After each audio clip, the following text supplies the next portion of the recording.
ಇಷ್ಟೊಂದು ಅಸಹಾಯಕರಾಗಿ ಇವತ್ತು ಬಾಗಲಕೋಟೆಗೆ ಬಂದು ಮಂತ್ರಿಮಂಡಲದ ಪಟಾಲಮ್ನೆಲ್ಲ ಕರ್ಕೊಬಂದು ಸೂಟ್ಕೇಸ್ ಇಟ್ಕೊಂಡು ಕೂರ್ತಕ್ಕಂಥ ದಾರಿದ್ರ್ಯ ಇವತ್ತು ಕಾಂಗ್ರೆಸ್ ಪಕ್ಷಕ್ಕೆ ಬರ್ತಾ ಇರಲಿಲ್ಲ. ಹಾಗಾಗಿ ರಾಜ್ಯದ ಜನತೆಯ ಪರವಾಗಿ ತಮಗೆ ಕೈ ಜೋಡಿಸಿ ವಿನಂತಿ ಮಾಡ್ತಾ ಇದ್ದೇನೆ. ಈಗಲೂ ಕೂಡ ಕಾಲ ಮಿಂಚಿಲ್ಲ. ರಾಜ್ಯದ ಆರ್ಥಿಕ ಪರಿಸ್ಥಿತಿಯ ಬಗ್ಗೆ ಶ್ವೇತಪತ್ರನ ಹೊರಡಿಸಿ ಪುಣ್ಯವನ್ನು ಕಟ್ಕೊಳ್ಳಿ ಅಂತೇಳಿ ರಾಜ್ಯದ ಮುಖ್ಯಮಂತ್ರಿಗಳು ನಾನು ವಿನಂತಿಯನ್ನು ಮಾಡ್ತಾ ಇದ್ದೇನೆ. Yes sir.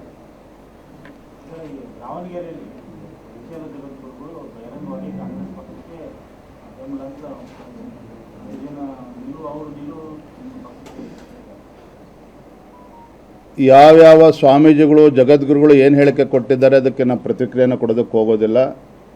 ಭಾರತೀಯ ಜನತಾ ಪಾರ್ಟಿ ಬಾಗಲಕೋಟೆ ಇರಲಿ, ದಾವಣಗೆರೆ ದಕ್ಷಿಣ ವಿಧಾನಸಭಾ ಕ್ಷೇತ್ರದಲ್ಲಿರಲಿ, ನಾವು ಇವತ್ತು ಗೆಲುವಿನ ವಿಶ್ವಾಸದಲ್ಲಿ ಬೀಗ್ತಾ ಇರುವಂಥದ್ದು ನಮ್ಮ ಕಾರ್ಯಕರ್ತರ ಪರಿಶ್ರಮದ ಕಾರಣ.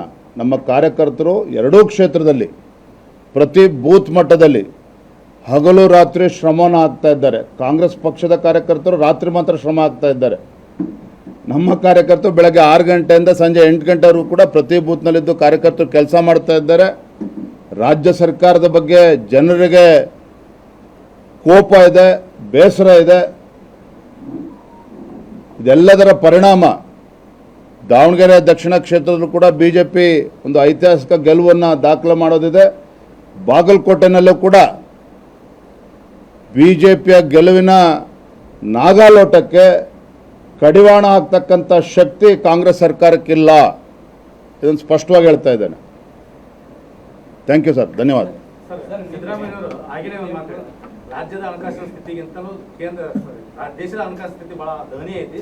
ಆ ಬಗ್ಗೆ ವಿಜೇಂದ್ರ ಅವರು ಸೂಕ್ಷ್ಮವಾಗಿ ಅವಲೋಕನ ಮಾಡಲಿ ಅಂತ ಈ ರಾಜ್ಯದ ಗೌರವಾನ್ವಿತ ಬಂಡ ಮುಖ್ಯಮಂತ್ರಿಗಳಾಗಿರ್ತಕ್ಕಂಥ ಸಿದ್ದರಾಮಯ್ಯನವರು ಅರ್ಧ ಸತ್ಯವನ್ನು ಮಾತ್ರ ಬಿಚ್ಚಿಡುವಂಥ ಕೆಲಸ ಮಾಡ್ತಾರೆ. ಭಾಳ ನಿಸ್ಸೀಮರಿದ್ದಾರೆ. ಏನು ಹೇಳಿದ್ರು ಮೊನ್ನೆ ಸದನದಲ್ಲಿ GST ಕಾಂಪನ್ಸೇಷನ್, GST ಇಂಪ್ಲಿಮೆಂಟ್ ಆಗಿದ್ದು 2017ರಲ್ಲಿ. GST ಕಾಂಪನ್ಸೇಷನ್ ಕಾಂಗ್ರೆಸ್ ಸರ್ಕಾರ ಬಂದ ಮೇಲೆ, ನನ್ನ ಸರ್ಕಾರ ಬಂದ ಮೇಲೆ ನಿಲ್ಲಿಸಿದ್ರು ಮೋದಿಯವರು ಅಂತ ಹೇಳಿದ್ರು. ಆದರೆ ಮಾನ್ಯ ಮುಖ್ಯಮಂತ್ರಿಗಳು 17ನೇ ಬಜೆಟನ್ನು ಮಂಡನೆ ಮಾಡ್ತಕ್ಕಂಥ ಮುಖ್ಯಮಂತ್ರಿಗಳಿಗೆ ಅರಿವಿರಬೇಕಿತ್ತಲ್ವಾ.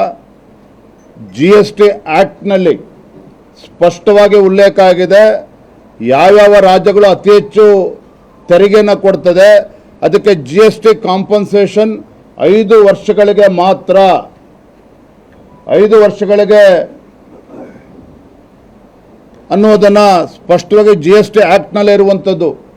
ಯಾಕೆ ಪದೇ ಪದೇ ಈ ವಿಚಾರದಲ್ಲಿ ರಾಜ್ಯದ ಜನರಿಗೆ ಸುಳ್ಳು ಹೇಳುವಂಥ ಕೆಲಸ ಮಾಡ್ತಾ ಇದ್ದಾರೆ ಮಾನ್ಯ ಮುಖ್ಯಮಂತ್ರಿಗಳು? ಇವತ್ತು GST ಏನು 41.41% ಇದ್ದದನ್ನು 40% ಇಳಿಸಿದ್ರು.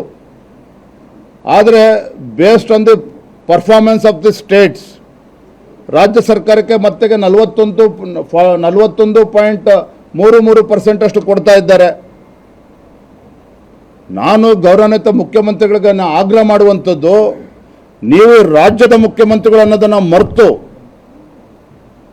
ರಾಜ್ಯದ ಮುಖ್ಯಮಂತ್ರಿಗಳು ಅನ್ನೋದನ್ನು ಕೂಡ ಮರೆತು ಯಾವ ರೀತಿ ವರ್ತನೆ ಮಾಡ್ತಾ ಇದ್ದೀರಲ್ಲ, ಇದರಿಂದ ರಾಜ್ಯಕ್ಕೂ ಕೂಡ ಅನ್ಯಾಯ ಮಾಡ್ತಾ ಇದ್ದೀರಿ.